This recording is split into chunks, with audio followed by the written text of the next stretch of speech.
Welcome back to College Hill Farm. Well, today what I would like to talk about is saving seeds and seeds.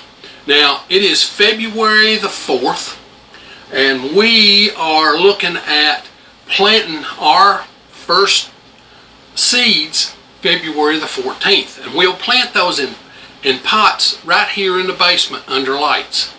So we're talking about cold crops, cabbage and cauliflower, broccoli, that kind of thing. I quit planting onion seed. I used to plant onion seed, and to be honest, it was just easier to buy either onion sets or to buy onion starts, okay? Onion slips, if you want to call them that. So it was just easier to buy those than to save the seed from them. Onions are notorious for cross-pollinating with other stuff, so sometimes it's hard to get a true seed back when you save seeds. Carrots are the same way.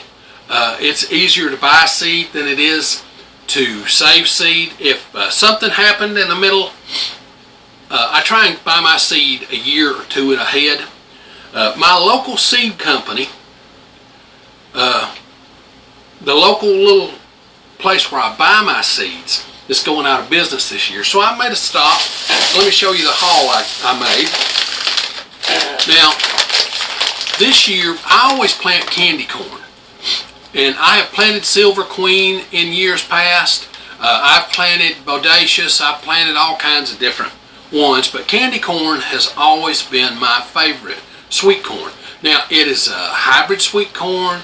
You can't save your own seeds from it. I'm debating whether I want to go back to Golden Cross Bantam. We grew that the whole time growing up as a kid. But I'm debating whether I'm going to go back and do that. But they were going out of business and they had everything 40% off. So I got $60 worth of seeds for 30 bucks. So I got Golden Queen. This is a hybrid. You can't save seeds from Golden Queen. Then I got a White Hickory King seed. Something happened to mine and they just didn't come up worth a dime. So I had used all the seed I had, so I bought me another pound of White Hickory King seed. My granddad called it Hickory Cane. So if you hear an Appalachian person call it say, well, we raised Hickory Cane when I was a kid, cane. King and cane, okay, it's Hickory King. Also, one of the toughest seeds to save is mustard. The seeds are real tiny. I have saved mustard seed of my own, and I'll probably save some of this, but I bought enough mustard seed. That's enough mustard seed right there to do me for, I don't know, probably 3 years. Then I also bought some butternut squash seeds. I lost the seed to my butternuts. I don't know what happened, but I bought some butternut squash seeds. Butternuts are not bad to cross-pollinate, okay? So they're pretty easy to go, and they keep for a long time down here in the basement or in a refrigerator. I mean a long time. Then, what's this one? Radishes, okay? I love radishes on a salad. Have you ever roasted radishes in the oven with olive oil and herbs on them? Oh, they're awesome. So I bought enough radish seed. You can save your own radish seed, okay? It's not hard to save radish seeds and turnip seeds or mustard seeds. It's not hard, it's just tedious. I bought enough. That's enough. That'll, like I said, that'll last me for 3 years or better. Then I also bought some kale seeds. Again, kale's one of those. It will go to seed just fine. You got to plant it in the spring if you want it to go to seed. Okay, you can't plant it in the fall, because if you plant it in the fall like I plant, then it won't go to seed on you. So in about 3 or 4 years, I'll have to buy more kale seed.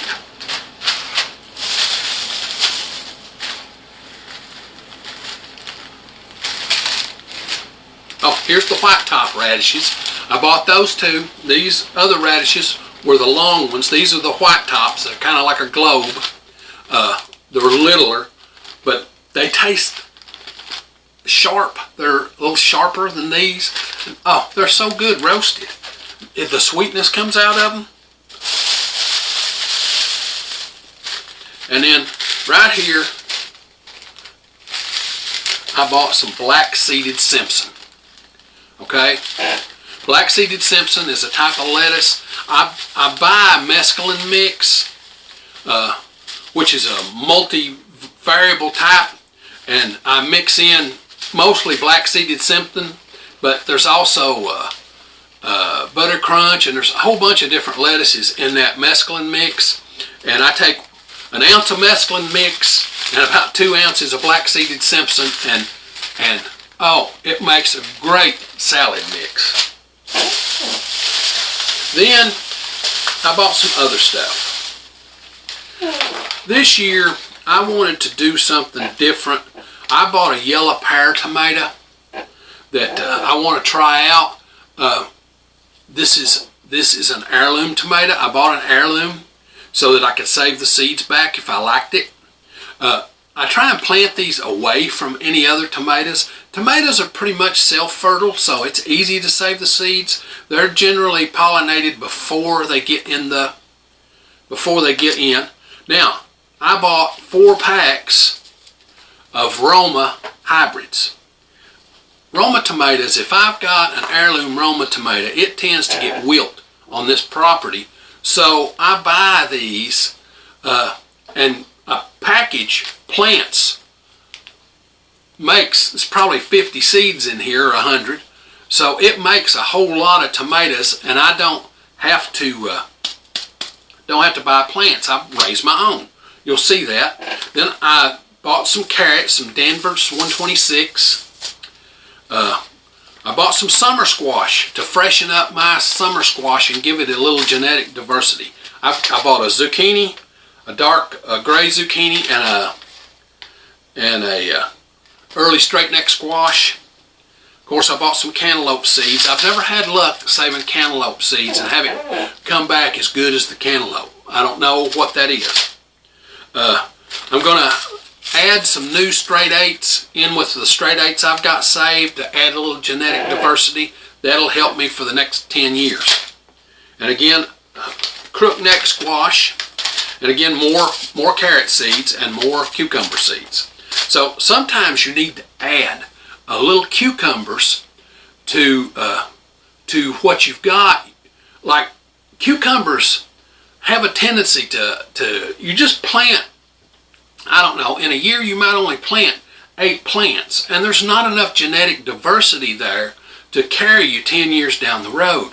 So every now and then, every 5 to 8 years, I buy another pack and plant this pack along with what I've got, and that puts a lot more genetic diversity. I put these alongside the ones that I've got saved. And that way you get a lot of genetic diversity in your next saved set of seeds. Now, when you save seeds, I save my seeds and they go in this tote. This tote is full of saved seeds, but it's also full of other stuff. This year I didn't save any basil seeds. So last year at the end of the year, I also bought some flower seeds. I'm going to plant some flowers this year. I'm not a big flower planter, but I'm going to plant some flowers because, like I said, my little place where I buy flower sets and that stuff, they're going out of business. Now, I've got more Roma seeds. Okay, I've still got them. But I also bought thyme. Okay, I bought thyme. I bought these last year when everything was closing down and they were getting rid of it for half price. That's, or a quarter a piece or whatever. I brought sage and marjoram and oregano so I could restart an herb bed. Our herb bed's about played out. Then, again, I got Greek oregano, which is marjoram. And I bought lemon basil. I want to give that a shot this year. Lemon basil. let's see. And here's some more flowers, some zinnias and different things. I want to see if planting some of these flowers in among my cucumbers or that kind of stuff will deter cucumber beetles. I hear that all the time, but I'm anxious to see. I've got chervil. I've planted chervil before. Okay, and I've got loose leaf parsley that I'll just take out of the bed that comes back every year, and I've got chives that come up every year out of the bed that's out there. Now, this is the way I've got my corn stored. Of course, here's probably some corn. No, that's not corn. Okay, here's the different corns that I've got. So this corn is good for about 5 years. So I will start with this corn that I've got put up. So I've got probably 2 years worth of corn here. Then I've got 2 years worth of corn there. Okay. What else? This is okra seed. Okay, so I'll be able to plant my okra. Then I've got my 6-week bean seed that we save every year.